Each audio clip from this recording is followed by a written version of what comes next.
Question number 3। अभी इसमें भी हमें एक फिगर दी गई है जिसको दो ट्रायंगल्स में डिवाइड किया गया, तो उसमें भी हमें यहाँ पर दिया गया है कि in each pair of triangles given below, मतलब यहाँ पर जो ट्रायंगल्स दिए गए parts shown by identical marks are congruent, मतलब ये जो आइडेंटिकल मार्क्स से यहाँ पर एंगल्स दिखाए गए वो क्या है, कॉन्ग्रुएंट है। फिर हमें स्टेट क्या करना है, टेस्ट कॉन्ग्रुएंस की टेस्ट बतानी है कौन सी यूज की है। फिर 1-to-1 कॉरेस्पॉन्डेंस ऑफ वर्टिसेस लिखना है। फिर हमें लिखना है रिमेनिंग कॉन्ग्रुएंट पार्ट्स की लिस्ट। तो चलिए अभी इसे सॉल्व करते हैं। तो हमें ये फिगर दी गई है, देखिए इस फिगर में क्या है, ये दो आइडेंटिकल मार्क्स दी गई, ये क्रॉस वाला और ये थोड़ा ये सर्कुलर है इस तरह से। अभी ये जो आइडेंटिकल मार्क्स है इसका क्या मतलब है, ये एंगल एच और एंगल एफ ये क्या है, एक दूसरे को कॉन्ग्रुएंट है। फिर यहाँ पर जो एंगल एच सी डी और एंगल एफ सी डी ये क्या है, एक दूसरे को कॉन्ग्रुएंट है इन दो ट्रायंगल्स में। और ये जो साइड सी डी है ये क्या है, कॉमन साइड है, तो इस कॉमन साइड को इस तरह से मार्क करेंगे, तो ये क्या हुई, कॉमन साइड। और अभी हमें क्या करना है, वर्टेसेस है इन दोनों ट्रायंगल्स के जो वर्टेसेस उनका हमें यहाँ पर करस्पॉन्डेंस लिखना है। तो अभी करस्पॉन्डेंस कैसा लिखेंगे, देखिए यहाँ पर ये जो क्रॉस मार्क है और यहाँ पर जो क्रॉस मार्क है ये कहाँ पर है, triangle H D C, triangle H C D and triangle F C D, इन दोनों ट्रायंगल्स में देखिए वर्टेक्स एच और वर्टेक्स एफ, इन दो वर्टेक्स पर ये आइडेंटिकल मार्क दिया गया, मतलब ये दोनों वर्टेक्स क्या है, एक दूसरे को करस्पॉन्ड कर रहे हैं। सेम आइडेंटिकल मार्क है, मतलब क्या है, वर्टेक्स करस्पॉन्ड कर रहे हैं और इन दोनों एंगल्स की मेजरमेंट क्या है, सेम है। इसका ये मीनिंग होता है। तो इसे हम अभी यहाँ पर लिखेंगे, angle H is equal and congruent to angle F, this is given.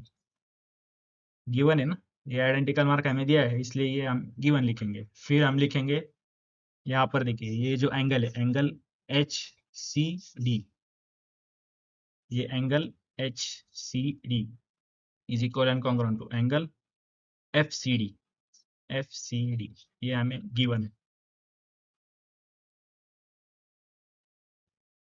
और हमें क्या दिया है, ये जो सेगमेंट सी डी है ये क्या है, कॉमन है।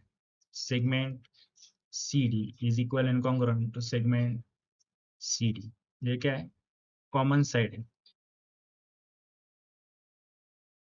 तो हमें पता है कि अभी कोई भी एटलीस्ट 3 स्पेसिफिक पार्ट्स को अगर हम कॉन्ग्रुएंट प्रूव करते हैं तो वो दोनों ट्रायंगल्स क्या हो जाते हैं, एक दूसरे को कॉन्ग्रुएंट हो जाते हैं। तो therefore triangle H C D is equal and congruent to triangle FCD by, यहाँ पर देखिए अभी ये दो एंगल्स है, ये वाला एंगल और ये वाला एंगल।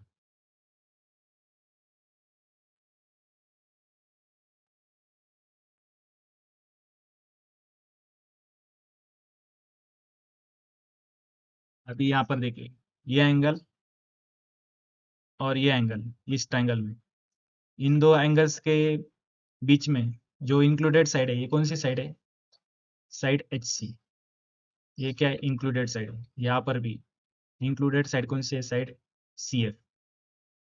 लेकिन हमें शुरुआत में दिया नहीं गया है, हमें पता नहीं है कि ये साइड और ये साइड ये कॉन्ग्रुएंट है, तो इसलिए हमें इस फिगर में पहले से ही दिया गया था कि ये जो साइड सी डी है ये क्या है, this segment C D is common segment between this two triangles. तो ये जो सेगमेंट सी डी है ये क्या है, this is not included in this two angles. कौन से एंगल्स, एंगल एच और ये जो एंगल एच सी डी है, इन दो एंगल्स के बीच में ये सेगमेंट सी डी क्या है, ये इंक्लूडेड नहीं है। तो इसकी वजह से ये जो ट्रायंगल्स कॉन्ग्रुएंट हो गए, वो कौन से टेस्ट से कॉन्ग्रुएंट होंगे, ए ए एस और एस ए टेस्ट। These two triangles are congruent by AAS और SAA टेस्ट। तो आशा करता हूँ आपको समझ में आया होगा। जो शुरुआत में हमें डेटा दिया गया था, उससे हमें पता चला कि ये 2 ट्रायंगल्स कॉन्ग्रुएंट है।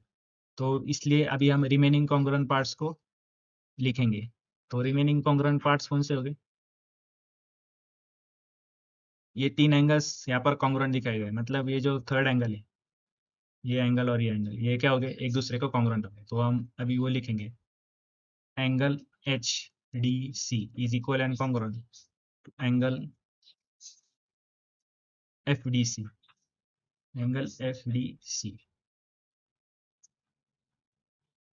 फिर स्टार्टिंग में हमें सिर्फ ये सेगमेंट कॉमन था, इसलिए common segment is congruent to itself.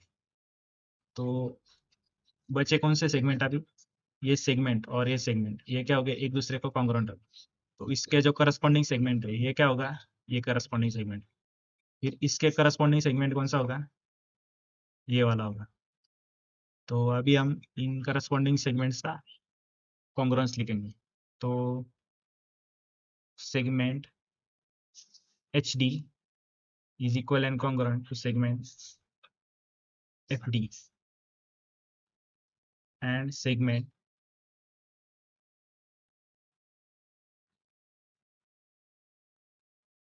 HC is equal and congruent to segment FC। तो इस तरह से हमने रिमेनिंग कॉन्ग्रुएंट पार्ट्स को भी लिख लिया है। अभी हम वर्टाइसेस का करस्पॉन्डेंस लिखेंगे। तो स्टार्टिंग में मैंने आपको बताया था कि वर्टाइसेस कैसे करस्पॉन्ड कर रहे हैं एक दूसरे को। तो इस आइडेंटिकल मार्क से हमें काफ़ी कुछ पता चल जाएगा। यहाँ पर हमें स्टार्टिंग में हमें आइडेंटिकल मार्क्स दिए गए, तो इससे हम लिख सकते हैं करस्पॉन्डेंस। कैसे? देखिए, ये एच पर जो आइडेंटिकल मार्क लगा है वर्टेक्स एच पर, और वर्टेक्स एफ पर जो आइडेंटिकल मार्क लगा है वो क्या है? सेम है। तो इसलिए vertex H corresponds to vertex F. यहाँ पर देखिए, वो वर्टेक्स सी है, इन दोनों पर एक ही मार्क लगा है, तो इसका मतलब क्या है? सी करस्पॉन्ड्स टू सी। और यहाँ पर बचा क्या फिर? ये दोनों एंगल्स भी कॉन्ग्रुएंट है। तो यहाँ से हमें पता चल रहा है कि ये दोनों एंगल्स कॉन्ग्रुएंट है। तो वर्टेक्स डी क्या कर रहा है? करस्पॉन्ड कर रहा है किससे? इस ट्रायंगल के वर्टेक्स डी से। तो हम इस तरह से लिख सकते हैं कि H C D corresponds to F C D. तो ये हुआ करस्पॉन्डेंस ऑफ वर्टाइसेस। तो आशा करता हूँ आपको इस प्रॉब्लम का सॉल्यूशन समझ में आएगा। अगर समझ में आया तो वीडियो को लाइक कीजिए, अगर कोई डाउट है तो कमेंट्स में शेयर कीजिए।